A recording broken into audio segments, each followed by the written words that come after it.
Bismillahirrahmanirrahim. Putusan Basul Masail 21 Muharram 1443 Hijriah 30 Agustus 2021 Masail. Masalah waktu berdiri untuk menata shaf. Jadi pertanyaannya ketika kapan waktu kapan berdiri menata shaf untuk sholat berjamaah? Kapan berdiri menata shaf untuk sholat berjamaah?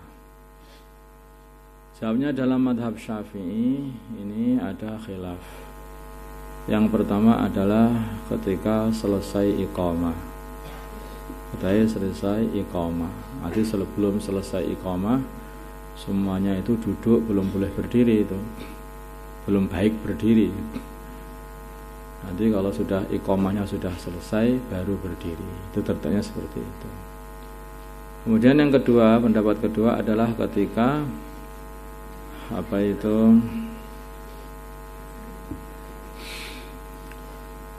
muadzin mengatakan qad qamatis shalah, itu terus waktu itu pas waktu berdiri. Ya.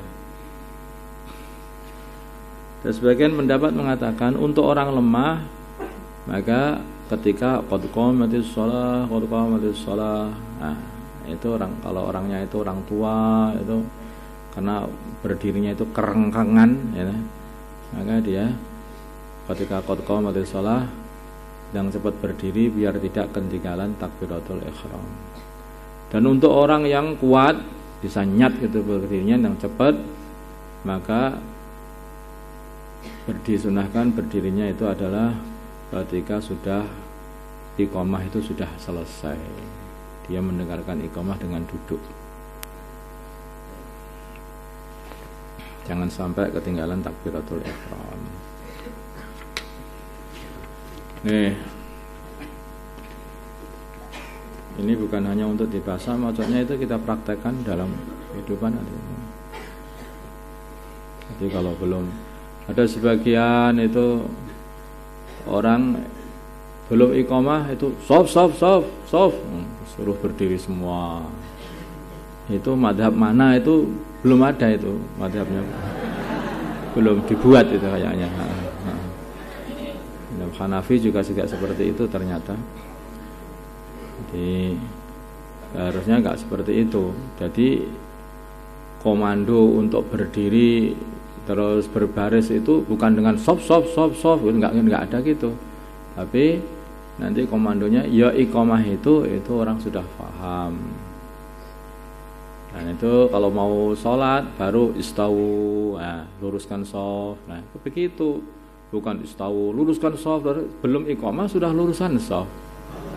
Kalau Nabi itu istawu tadilu itu setelah iqamah tuh mau sholat itu waktunya mau sholat. Paham enggak? Nanti shaf itu mau sholat itu, bukan sebelum iqamah. Itu luruskan shaf itu ketika mau sholat. Tetapi baginda Nabi itu tidak terus-terusan sebetulnya. Ketika para sahabat sudah faham maksudnya itu begitu iqamah ya tidak perlu disuruh selalu luruskan, enggak selalu begitu juga. Para sahabat ketika sudah faham ya langsung lurus begitu aja shafnya.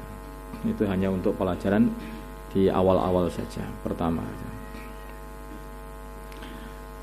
Masalah shaf kosong dalam sholat jamaah. Pertanyaan, dalam sholat berjamaah kalau ada sebagian shaf yang kosong dan tidak diisi, apakah yang kehilangan fadilah jamaah adalah seluruh orang yang mengikuti jamaah di masjid itu atau sebagian jamaahnya saja? Jawabnya ini ada khilaf pendapat.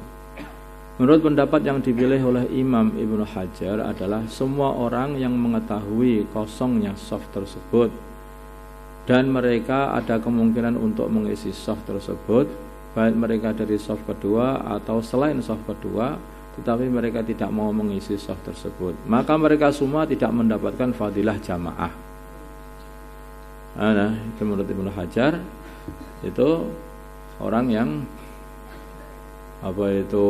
seharusnya bisa ngisi shaf awal itu Tapi kalau soft yang kosong, soft yang kosong itu, soft depannya yang kosong itu, tapi tidak mau ngisi.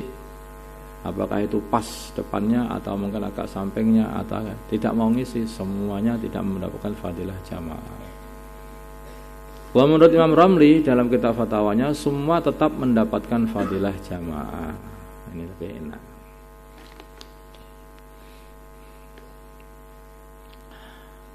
Masalah makmum masbuk wajib mengikuti sujud sahwi apa enggak? Apakah makmum masbuk wajib mengikuti sujud sahwinya imam apa enggak? Maka jawabannya wajib tetap mengikuti imam. 4. Qadha salat sunnah rawatib. Ada orang bertaubat kemudian ia ingin mengqadai salat sunnah rawatibnya yang telah ia tinggalkan bertahun-tahun. Bolehkah tindakan tersebut? Boleh, bahkan disunahkan. Ini saya mau tanya juga ini masalah dia bertaubat itu taubat dari apa maksudnya? Kalau taubat ini taubat dari meninggalkan sholat fardu ya toh, dia itu harus menyelesaikan sholat fardunya, gitu loh. Selesaikan sholat fardunya. Bukan nggak mau katanya sudah taubat, sholat fardunya nggak di qadha, enggak diganti, tetapi malah sholat sunnahnya diganti semuanya. Fadilahnya sunnah itu sunnah, ya. Wajibnya malah enggak diisi. Itu malah dosa orang yang seperti itu. Nanti tobat lagi, akhirnya dosa, tobat lagi enggak mau ngamalkan, dosa lagi. Tapi kalau itu perkara lain. Kalau dia itu mengatakan bertaubat, tobat dari meninggalkan sholat sunnah, wong meninggalkan sholat sunnah itu loh, enggak dosa. Kok tobat itu bagaimana maksudnya ini? Ya maksudnya ya tobat menurut istilah dia. Makanya dia itu pengen mentobati kekurangan-kekurangan amalannya. Mungkin maksudnya. Di antara kekurangannya yaitu kurang banyak puasa Senin Kemis, kurang banyak puasa sunnah, kurang banyak sholat sunnah rawatibnya sudah banyak ditinggalkan, sholat duha banyak ditinggalkan, terus pengen lah mungkin maksudnya itu. Nah, kalau ini ya boleh saja kata-kata tobat itu.